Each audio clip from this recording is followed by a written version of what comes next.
The servant Joshua is a type of the greatest servant, Jesus Christ. Grace and peace, everybody. Welcome to Sabbath School Study Group. This is part number 2. We are finding who the true Joshua is.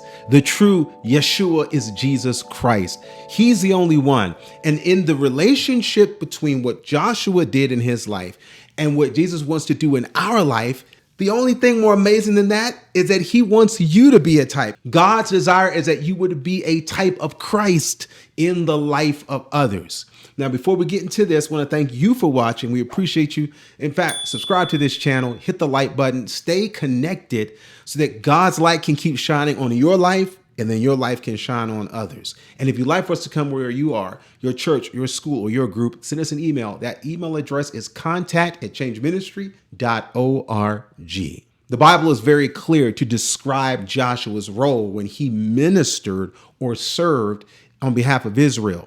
In Joshua chapter 1, verse 1, off the top, it says, "Now after the death of Moses, the servant of the Lord, it came to pass that the Lord spake unto Joshua, the son of Nun, Moses' minister, saying." So now do you see what's happening? The type, God, he's at the center of it all. So now when we see how Moses is described, he's described as the Lord's servant. And then when you see how Joshua is described, he's described as the servant of Moses. So if Moses is serving God and Joshua is Moses' servant, in effect, Joshua is serving the Lord. And that's why it makes sense when you get to the next verse, it sees him now taking the role that Moses had, because it says in verse 2, "Moses, my servant, is dead. Now therefore arise, go over this Jordan, thou and all this people, unto the land which I do give to them, even to the children of Israel." Joshua is being promoted.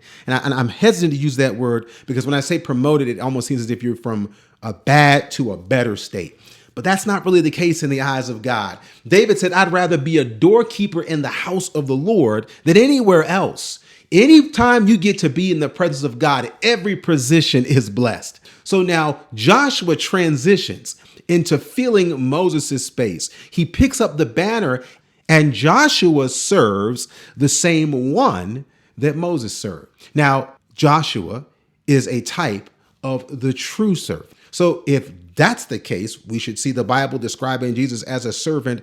Well, it says in John chapter 5, verse 30, Jesus says, "I can of mine own self do nothing. As I hear, I judge, and my judgment is just, because I seek not mine own will, but the will of the Father which hath sent me." Jesus, the suffering servant, here in service to his Father, but also here on this earth as the true Joshua on behalf of us. He's serving his Father by fulfilling his Father's will. What is his Father's will? His Father loves us so much that he gives us now his only begotten Son, saying that whoever believes in him will not perish, but have everlasting life.